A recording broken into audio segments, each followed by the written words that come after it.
Today we're chatting with the host of Joyful You, Kelsey Low, and we're going to be going deep about what it means to have integrity with your life, trusting yourself, and using that as a leveraging point to invite and attract all the things that you want in your life the most. You're about to take your manifesting power to the next level, so sit back, relax, and enjoy. This is the law of attraction like you've never heard it before. Hey everyone, Andrew here, otherwise known as the guy who wrote the last Law of Attraction book you'll ever need to read. And today we've got a really fun, really special guest. And, rather than even try to come up with an amazing bio, I found one for her. So I'll kind of do my own little modified version here. But we've got the host of the Joyfully You podcast today. And Joyfully You, which I was very happy to be a guest on recently, is about connecting to the joy and curiosity of your inner child and using inner wisdom to navigate the big stuff in life. I'll use that because I keep language a little clean here.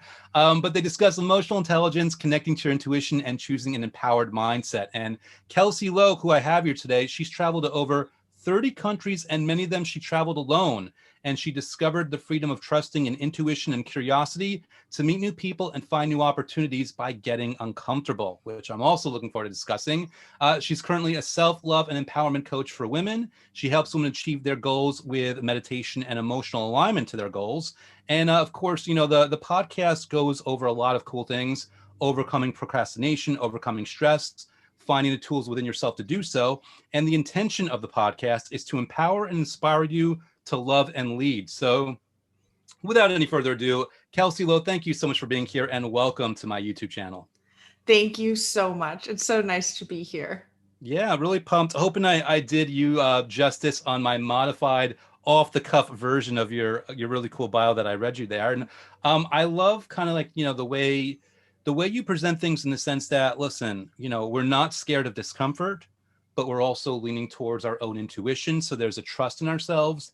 And really it's kind of about just, going in that positive direction. And I like to use the word momentum. I get a sense that you are leveraging momentum by the way you tackle things and the way you approach things as well. Is that a fair way to put things?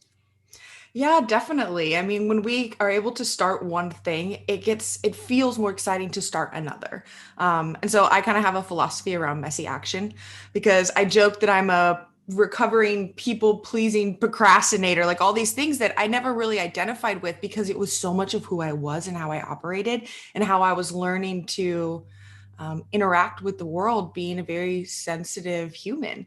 And so being able to take messy action is like this massive permission slip of, guess what? It's not going to look messy to anyone else. It's just going to feel messy because it's brand new. And so using that philosophy definitely creates momentum because it's like, for me, I think of it as I have a couple filter questions that I ask myself whenever I see something in front of me that seems a little scary or seems a little big, kind of daunting, and then the logical mind wants to know, but how, I just ask myself, what's the first step, and if I'm already started that, I ask, what step am I in right now? And that's a very grounding question. What step am I in right now? Then the other question is, how can I make this more fun?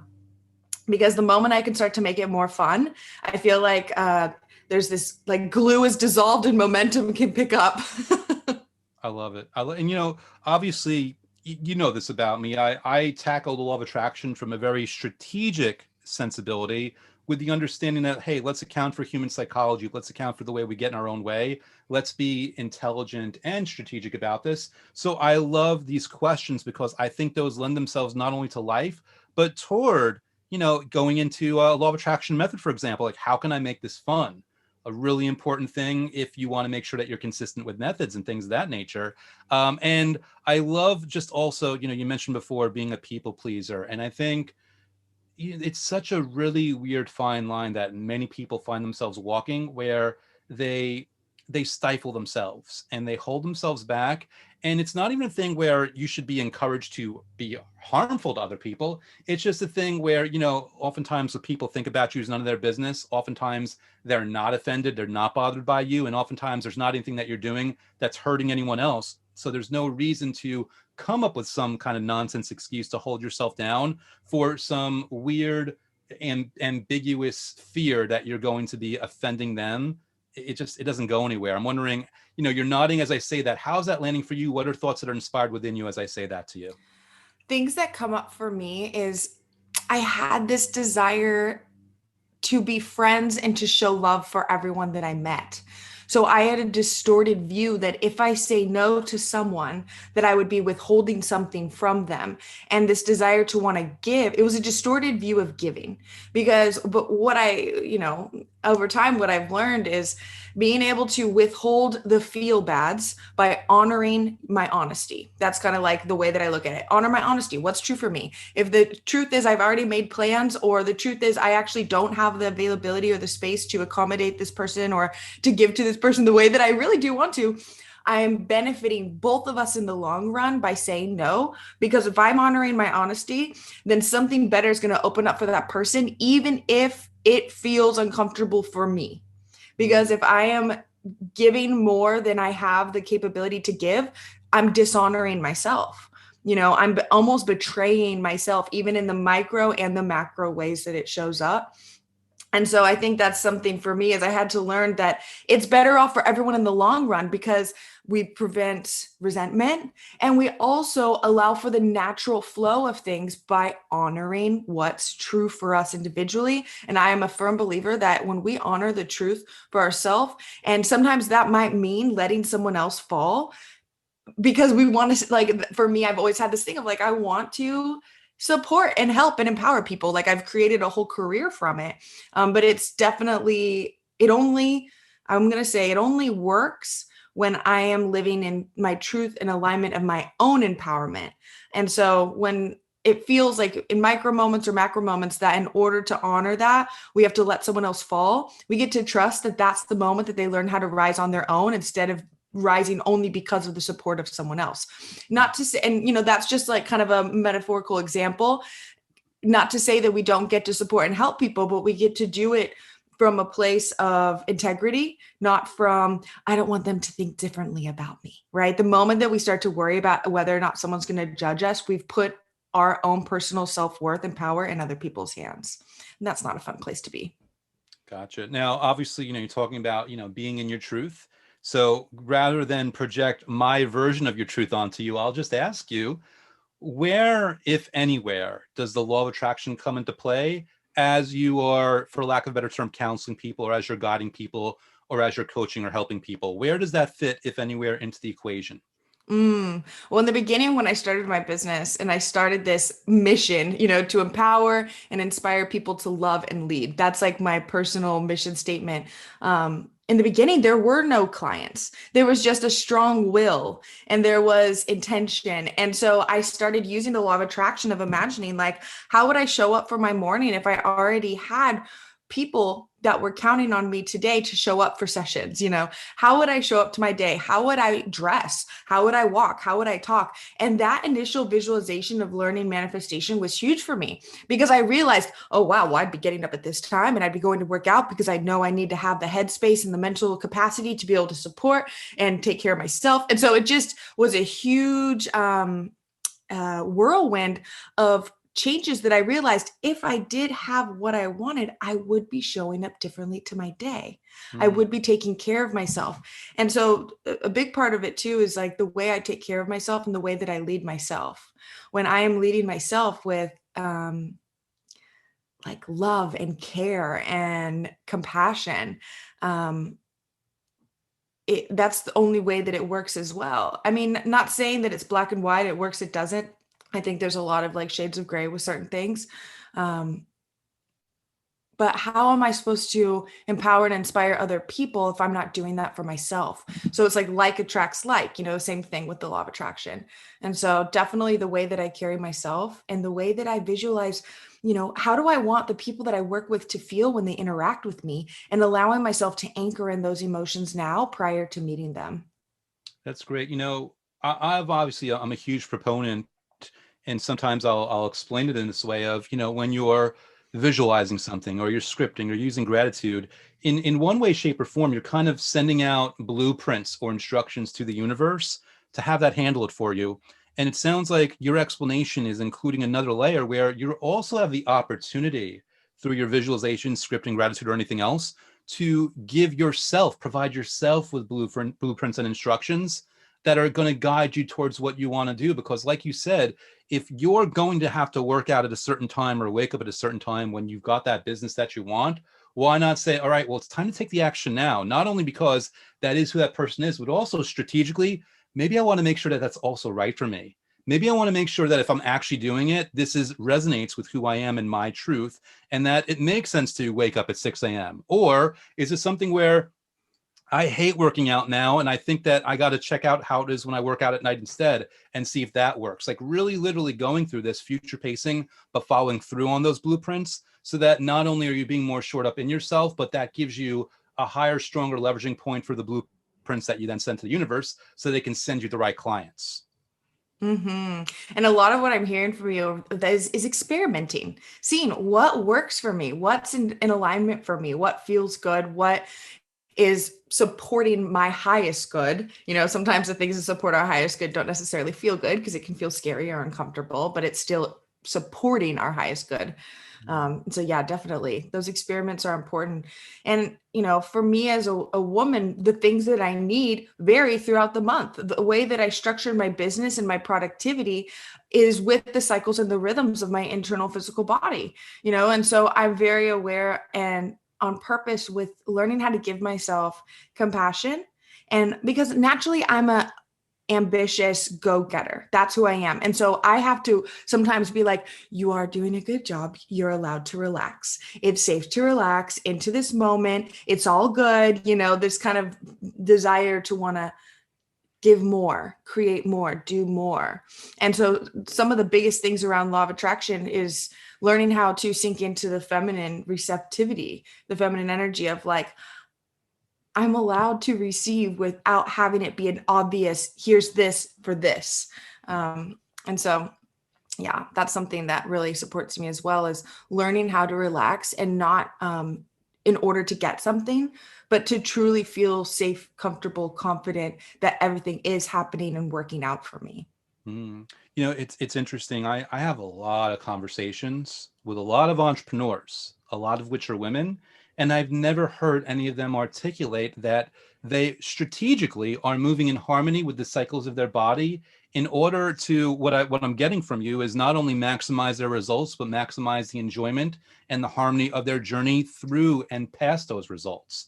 And I think it's really cool because, you know, why wouldn't anyone think of that before? I mean, I'm sure other people thought of it before, but like, why wouldn't more people, why wouldn't more women be doing that? Because, more women or men in terms of whatever it is about their life or about their bodies, about anything, why not work in harmony with whatever force is going on that's basically happening no matter what? Why not go with that? So I Yeah. love the example that you set because I think it leaves a lot of clues because even for people, even if they're not women and they don't have that specific topic, but really just the understanding like, hey, here's someone who has this understanding of themselves and they move in harmony with it rather than resistance, rather than in defiance. They're almost using it to their advantage and the power and potency that's within that.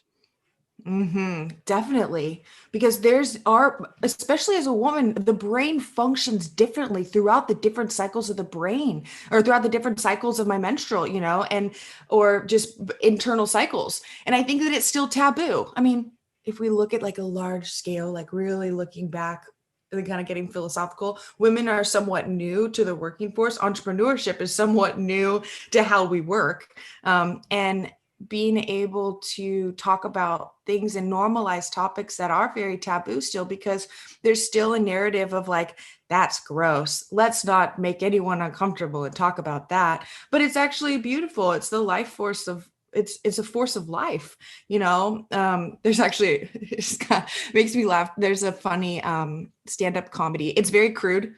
I've only seen this one section, so I'm not going to say I promote it or anything like that, but it's a stand-up comedy by Joe Rogan. And he talks about women and he's like, women create all the people. And that line always makes me laugh. It's like, they create all the people and you want to do more. And then it's, it is kind of this, it's a play on words, whatever, but it made me laugh because it's like, yeah, that's true. And we get to honor what that means internally for us.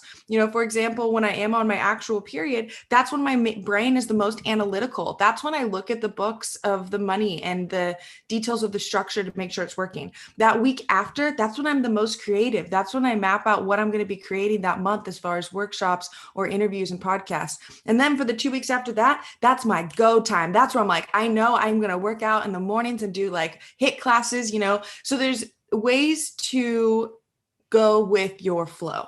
But of course for men too, I'm sure there's different types of rhythms. I call it, another way of looking at it that can be for men and women across the board, is internal seasons. Sometimes it feels like winter inside, regardless of what the actual season is around us. Sometimes it feels like summer. Sometimes it feels like spring and there's something brand new coming up. Sometimes it feels like fall and there's literally parts of us falling apart and getting, and falling off and leaving, and it feels bare and it feels worrisome, but trusting that because of fall, there comes winter, and that balances out the amazing new growth that comes with spring. So whether it's for men or women, if we can have that sense of self-acknowledging and self-reflection of simply asking, how am I feeling right now? And if I could give myself a season, what season does it feel like? And then a nice question of why? What's this coming up? What's below the surface here? Because for a long time, I didn't understand the intensity and the flow of my own emotions. And so I was sending some crazy messages off to the universe because I had no idea what I was actually feeling in order to then communicate what I actually wanted. Now, you're speaking to something really important here. And this is regardless of whether this belief of a rhythm of our body is legitimate or even placebo, because in the end, either way, if you believe it, there's a legitimacy there. And I kind of think like, hey, even for me, when I wrote my book, a key part for me was I did a certain aspect of the creativity early in the morning. Like the morning was like the data download onto the laptop where I just spit out my ideas, and then the rest of the day was like tweaking it and refining it and making sure it was like user friendly and that the words made sense. But I knew I knew very intuitively that when I first woke up, my brain was the most active in order to get those ideas out on paper, and so I honored that. And what I'm hearing from you, and again, I'll bring this back to law of attraction, given what this channel is. Strategically speaking, this goes down to, okay, what time of day or a week or a month or whatever, am I getting a specific effect through engaging in a manifestation method in that time? Is there a time where I'm going to leverage my emotions because I'm very emotional? Or is there also a time where I'm going to hold off on that because sometimes I can't control my emotions, so I'm going to pick a more relaxed time?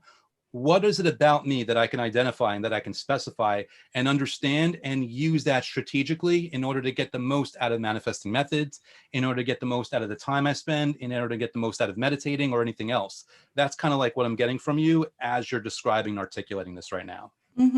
Yeah, definitely. Because that's the self-awareness, and that's the ability to connect to our own inner wisdom, which allows us to be in flow, to have and manifest and become magnetic for the things that we want.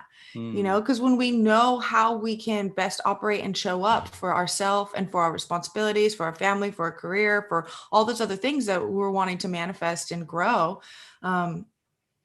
we almost like, sometimes it can feel like I remember in the beginning, I felt like this feels like I'm cheating the system. It feels too easy or something, of like, whoa, that really feels good. It shouldn't feel this good. This thing of feeling like if it works really well, it should be really hard. And that's not always the case. Sometimes it's like, it's also honoring that those can fluctuate and change, like, for example, like the podcast, I started it 3 years ago, and for months I'd been like, kind of just mulling over the name, the graphic, all this stuff. And then finally there's one night where I was like, I don't even care. You know what? It is what it is. It's going to come to me. I'm just going to go to bed. And I laid in bed. It was like 11 p.m. I laid in bed for an hour, just kind of thinking, tossing, turning. And then it all just came flooding in. And it was this moment, and I could just hear like my own inner voice being like, get out of bed now is the time. Was it Mm. ideal? Not really. It was midnight, but that's when the information came flooding in. And so I honored that, knowing I've created a structure and a freedom in my schedule that, okay, whatever, I could still sleep 8 hours and sleep in, you know what I mean? I had that flexibility, but I honored that time versus, no, this is dumb, I'm going to go back to bed. I got out of bed. I wrote it all out. I typed some things. I was like, that's the image. That's the name. Done. I know what it is. And it was like 30 to 40-minute download after months of feeling so unsure about it. I felt this sense of, whew, that's it. And so I Nice. think those moments will come to us in life when we least expect them, but we can start to notice that there are patterns, you know? And so it's like, what was happening right before that caused that information download to come through? I felt relaxed and I became non-resistant. And so learning how to relax and become non-resistant in other times of the day allow for that flow of information to come through. You know, the next question I had queued up for you, I suspect you might have just answered it or given a version of answering it, but I'll ask in case you want to clarify or expound. But you did speak about a couple minutes ago, about, accessing that inner wisdom and how important that is to the process. For someone who's not familiar with it, for someone who's been so caught up in their head and has had so many messages just like, shoved into their mind since they were younger of not trusting themselves and not really knowing how to trust their gut or feel their intuition, what do you say to someone? How do you advise them when they want to get on the path to learning to listen to themselves for the first time in their life? Mm.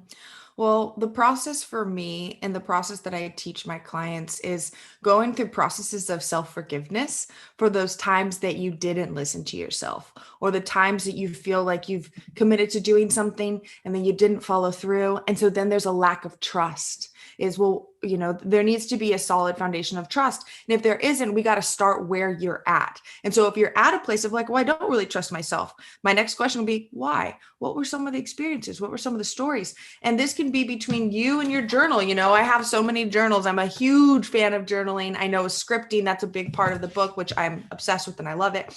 So being able to write out those processes. And I do also, I create meditations that are forgiveness meditations of releasing and letting go those memories and being able to recreate the associations we have with them. It's kind of like the subconscious mind is kind of like the back door at the club. Like you want to go through the back door so you don't have to wait in line and filter through all of those other thoughts. So I would say self-forgiveness is the first one, but also learning mindfulness of sitting down and sitting with your thoughts and deciding what is true and what is a projection of fear. Because sometimes we will hear something within our own train of thought that feels like, who are you to do this? You can't do this. You've never done anything like that. And I like to challenge those thoughts of like, is this my voice or is this a projection from someone else in my past? Because sometimes it Mm. can be an ex or a mother or a father or a grandmother or a teacher, someone else. And it's like, was this actually mine or was this a projection from someone else? Because a lot of the times it wasn't ours, because our inner voice, the truest form of who we are, is pure, positive, loving energy. And so when we can reconnect to the innocence of the inner child, right? And so what I like to do is whenever I have a sense of fear around something, or I'm projecting something of like, oh, I don't know, there's a kink in the trust that's not there, like there's a lack of trust around something, whether it's around money, around time. That's a big one, is around time, feeling like we're out of time or there's not enough time. Um, I like to imagine a little kid walking up to me and saying the exact fear that I'm feeling. And I visualize this because what it does is it evokes my inner wise woman. It evokes the nurturing mother. For a man, it'll evoke the wise father. It'll evoke the inner wise man, because if it's a kid coming to you and saying that, we instantly start to empathize. We instantly start to have compassion, because we're not going to be like, yo, kid, figure it out and get out of my face. We would say, we would never say that to a kid. Well, I don't know. You But haven't seen me with kids, but I'll take your word for it. well, I should hope not, right? I'm Yeah, no, assuming your yeah. audience are wholehearted, humans that, but that's how we talk to ourselves all the time. Mm, But we don't yes. realize it because it's not being spoken, because it's all up in here. And the inner criticisms can run rampant unless we start putting pen to paper and actually looking at it. When we realize, holy, that's how I'm talking to myself. Yeah. Because I never realized how cruel I was talking to myself until I started my own personal journey. There's a book that's really powerful called The Mastery of Love. And he talks about how we will stay in situations with people that treat us poorly as long as they don't treat us worse than we treat ourselves. The moment they treat us worse than we treat ourselves, we walk away. But as long as they stay below the threshold of us treating us worse than they treat us, we'll stay. And that broke me because I thought about past relationships that were very unhealthy. And it was so easy to be like, how did I get so unlucky?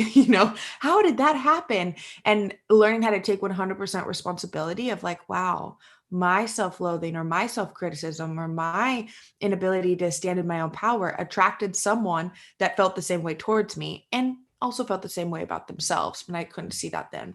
Hmm. So I think it's powerful to slow down and also visualize if a child were saying those same things, how would you respond?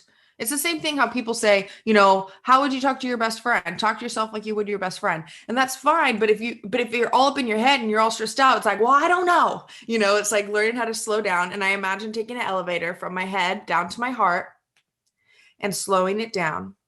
And it's almost like this coil, like this slinky of information. And it's hard to see it all because it's all tangled up. But when you can connect to your breath, connect to meditation, go for a walk, pretty much anything that disconnects us from our cell phones, it starts to like stretch that out and we can start to see what's actually going on.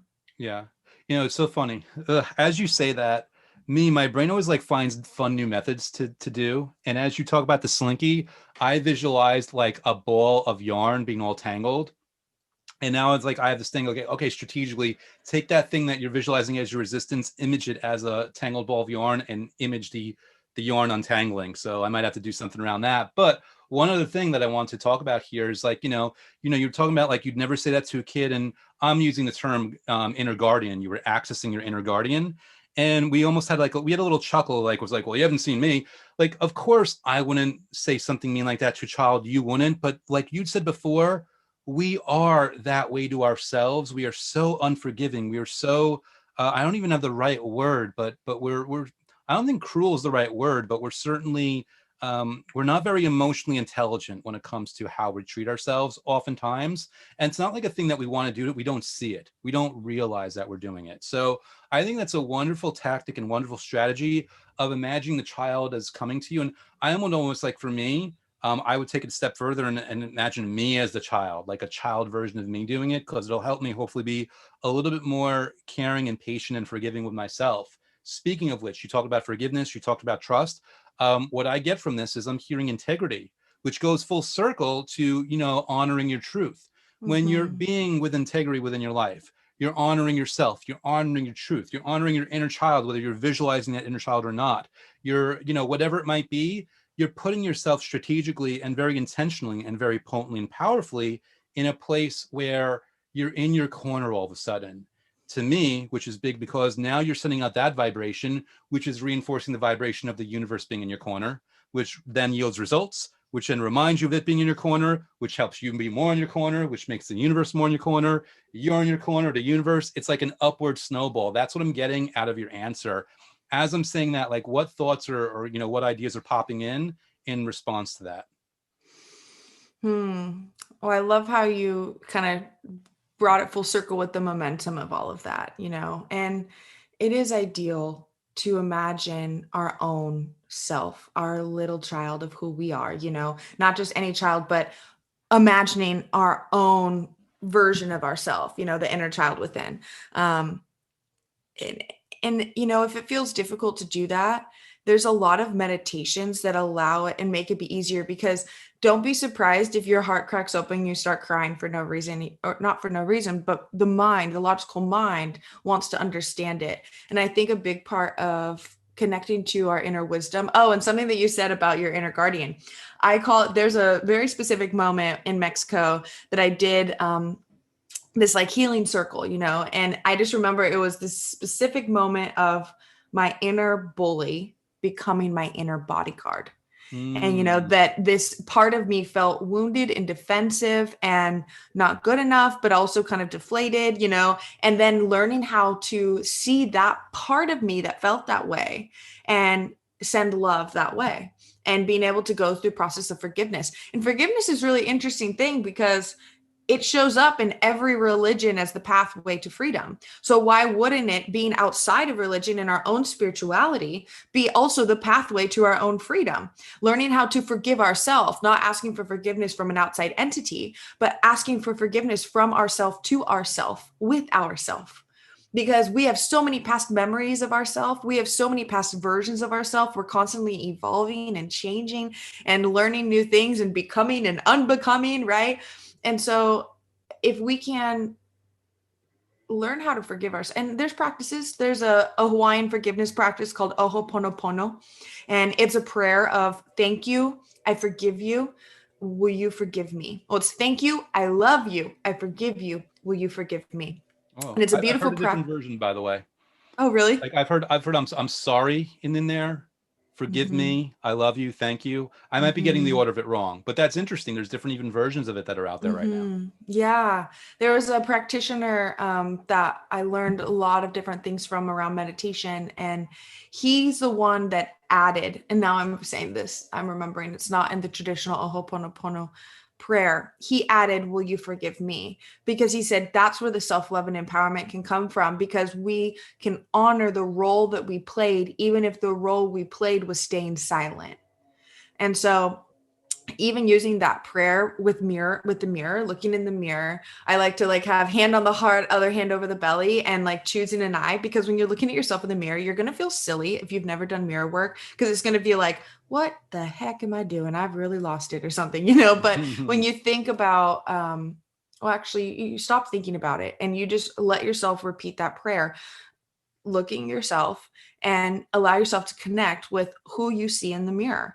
And it's thank you. I love you. I forgive you. Will you forgive me? And saying it until you feel it. And maybe that'll be 1 minute or 3 minutes. It doesn't take long. Um, but maybe it's thank you. I love you. I'm learning how to forgive you. I'm in the process of forgiving you. I'm willing to learn how to forgive you. Making sure that whatever you're saying in the mirror really does resonate and feel true. I think that's a big thing with affirmations, is making sure it feels true. And so a way that you can make sure it feels true is just add, I'm in the process of, or I'm learning to. And Mm. so that's something that I've done with a lot of clients, where it's like in the morning, brushing your teeth. It's a routine we do every day. And a way that we can turn a routine into a ritual is set an intention around it. So then Mm. all of a sudden, brushing your teeth is a ritual of, I love you. I'm learning how to love you, whichever feels true.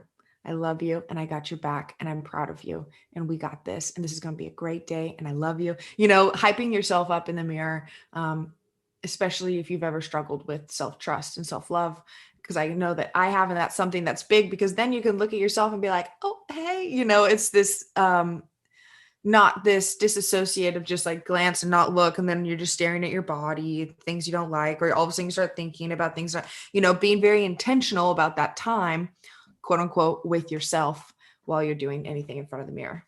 Mm. Quick sidebar, because you brought it up. I get the impression that you've done a lot of mirror work. You've kind of, you felt around about it. I'm curious, just as someone who's done it, not that anyone should take this as gospel, but do you have a preferred eye, or are there any experiences that you could talk about of a left eye versus a right eye that might be valuable for people to hear, or does it not matter? For me, it doesn't matter. It's kind of like, I think the mind will come up with a lot of distracting ways as to tell us we're doing it right or doing it wrong. So then we can check out from the experience. Mm. So I would say just choose an eye. For me, it doesn't matter. And just allow yourself to almost, when you stare at something long enough, everything starts to kind of get fuzzy around it, because your eye, it's almost like the eye is fully dilating and relaxing every time. And it's not like I've done, expert training on mirror work or anything like that. It's just a big part of trusting myself was learning to feel safe and comfortable and confident in my own skin, and Mm. the body that holds my heart and soul. And so connecting with her in the mirror, there's been many moments where just, I'm proud of you. I'm proud of you. I'm proud of you. I'm proud of you. And all of a sudden something breaks. And by something breaking, it's normally insecurity breaks, distrust breaks, things that are not serving me start to dissolve and fall apart because the power of love is able to shine on them, and it feels like a homecoming. Because if I stare in one eye long enough, all of a sudden I don't see me, I see the little girl within me that's actually just kind of scared and wanting to protect me, you know, or the ego, you know, as you've shared before, that part of us that just wants to protect us. Hmm. And so it allows me to soften and allows me to not be so harsh and critical. And those tears are often tears of release. And sometimes it doesn't quite make sense. But if you try it, just try it. You know, that's the one thing it's an experiment, right? See if it's something that resonates with you. But if you find yourself feeling super silly and super uncomfortable, that's a really good sign, because that means you've reached an outer limit of your comfort zone. Nice. Just to pile on a little extra value for people, I wanted to make sure to ask you, since you mentioned that you had experience. I remember one person who I had worked with very briefly, where they struggled feeling like they were really alone in the world, and they also felt very unempowered, disempowered. I think disempowered is probably grammatically correct. And I gave them this insight, like when you're doing mirror work and you're staring and you are looking, and things sometimes split, almost see that like as yourself multiplying, and that there's like an inner version of you or a higher self of you that's actually, thousands, hundreds and thousands of times even more than that for them to. So I would advise people, if anyone's watching and this does help, you can try that also as a method of looking in, seeing yourself expand before your very eyes, and understand that that's just the very, very tip of the iceberg, and there's a lot more from there. So just want to throw that out for people. um so this is a really fun conversation. I'm really enjoying this. I know we've gone down a lot of really cool roads, and obviously we both, people will tell when they check out like my interview on your show, which I'll link below in the YouTube description here. We both have our own way, just like going with the flow and seeing where the conversation takes us. But with that said, we can't help it. We do probably have a certain preconceived notion or a certain expectation or something that kind of pops into our mind. And with that in mind, based on where we've taken this conversation already, is there something that you were either expecting to or hoping to, or even just right now inspired to share in addition, to make sure that anyone watching will receive through value? Hmm. I guess something that comes to mind is noticing the intersections between self-love and inspiration. You know, because when you feel inspired about something, allowing yourself to have love and honoring whatever that inspiration is to allow the momentum to continue. Hmm. Because having inspiration is being in spirit. And when we're in spirit and inspired, we're likely connecting with that highest part of ourself that is the law of attraction, that allows everything else to flow, allows for resistance to fall to the side. And so I would say notice your impulses and trust your inspiration and have love for yourself along the way. I like that. One of my struggles, and whenever I do these interviews, is what do I title them? And I hope that's something in the interview pops up. I might have to title this the intersection of self-love and inspiration, or something along those lines. We'll see how that flows. But really, really cool. Awesome. So we've covered so much, and thank you for that one extra piece. And I guess I would ask you now, if people want to learn more about you, they want to connect with you, maybe they want to check out the podcast, maybe they want to hire you, whatever it might be, what is the best way or ways for them to better get acquainted with you? So I would definitely say the podcast is where you can get to know me and see how you resonate with the type of things that I teach and talk about. Majority of my podcasts are solo cast episodes. And so I go deep on a lot of different stuff. If you resonate with this conversation, you'll really like the podcast, as well as Instagram. Instagram is like my playground. I love creating videos and reels and connecting with people. And so that's Kelsey Low Show is where you can find me on Instagram. And I'm always hanging out on there because visual storytelling is something that brings me a lot of joy. But yeah, that's those are like the two main areas. Whenever I have something new coming up or different workshops or different fun things happening, I'm going to be promoting and sharing those both on the podcast and on Instagram. Cool. And was there a, my brain is, it's been a very crazy week, but if I remember correctly, before we hit the record button, you had something that you also want to share with the audience.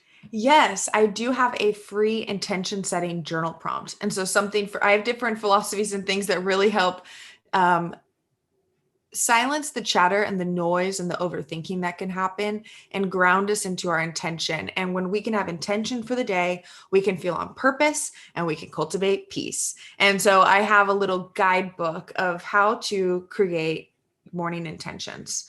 And so that's a free download. And I can be able to send you that link over so they can be able to check it out. But it's Cool. kelseylowshow.com/intentions is where you can be able to find it. Awesome. Awesome. Beautiful. Well, Kelsey, this has been so much fun. And I have such a good feeling about this conversation in the sense that I think whether it's the day after tomorrow when I plan to publish this, or it's a year from now or a decade from now or somewhere in between, I feel like the right person or the right people are going to find this conversation and it's really going to get them past whatever, nonsense obstacle they've been lying to themselves about. It's going to help them get over the top. So I'm really grateful for you for being on today and sharing your wisdom, sharing your insight, sharing your thoughts, and also just sharing your journey so that people can learn from it and use it as a leveraging point for themselves.